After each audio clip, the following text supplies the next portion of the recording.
Imagine this. You're at a food court, and there are two stalls selling the exact same rice bowl, same veggies, same protein, same portion. The only difference? How you get it. Stall 1. You queue up, pay at the counter, wait for your number to be called. Stall 2. You just grab it off the shelf, pay, and walk. The food's identical. The buying experience isn't. That, more or less, is index funds and ETFs. And that difference can actually affect how much money you keep long-term. In this video, I'm breaking down what an index fund actually is and what an ETF actually is. We'll cover where they overlap, where the differences really matter, and which one makes more sense if you're just starting out.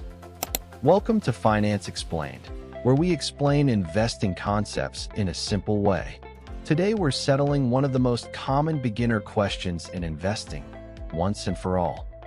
But first of all, a quick disclaimer. This is not financial advice.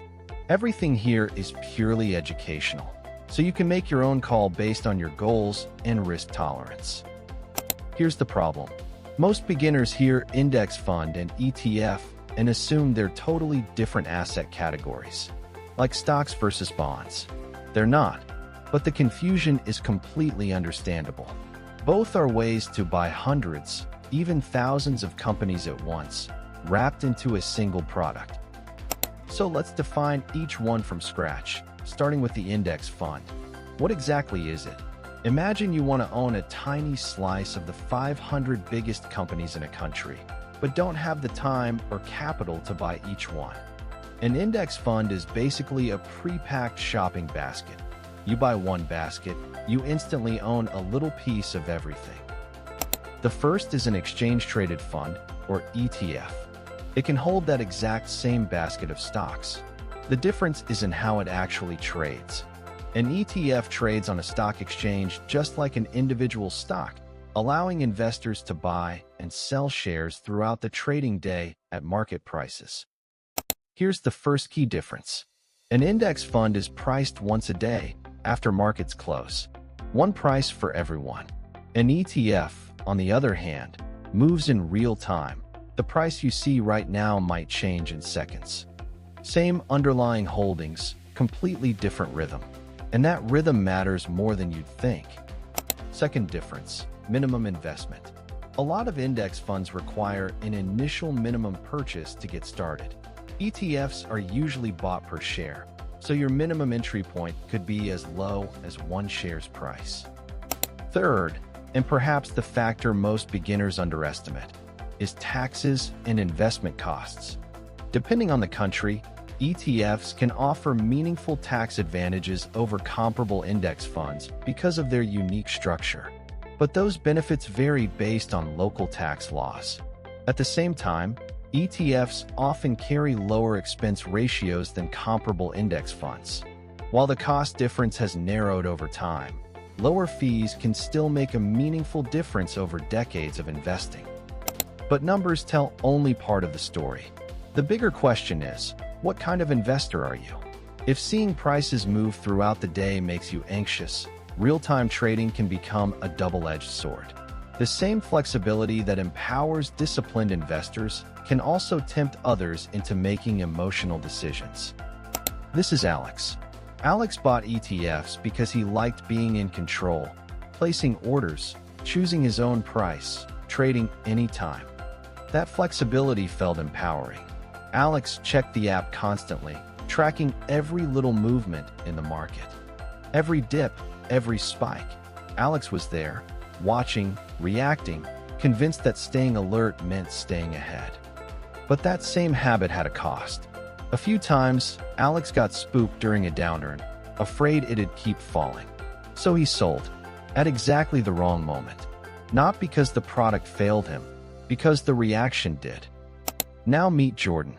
Jordan set up an automatic transfer into an index fund once a month, every payday.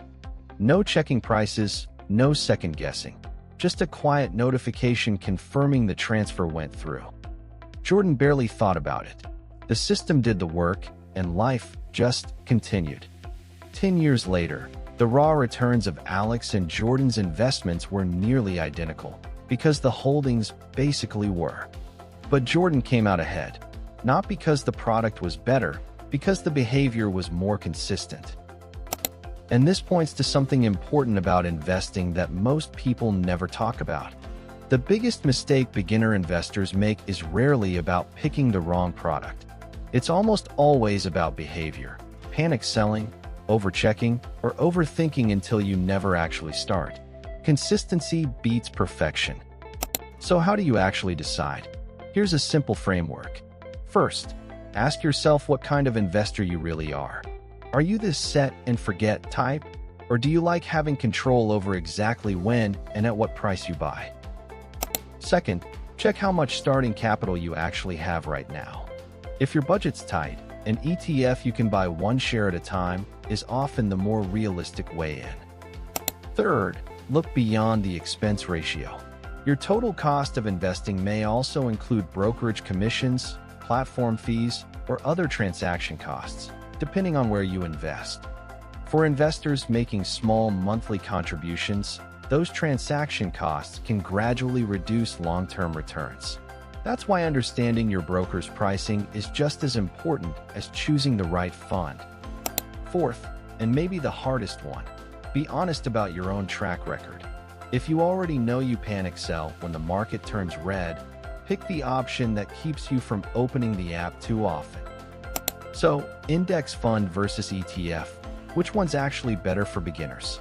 Like almost everything in investing, it depends. If both are tracking the same index, the results will look very similar.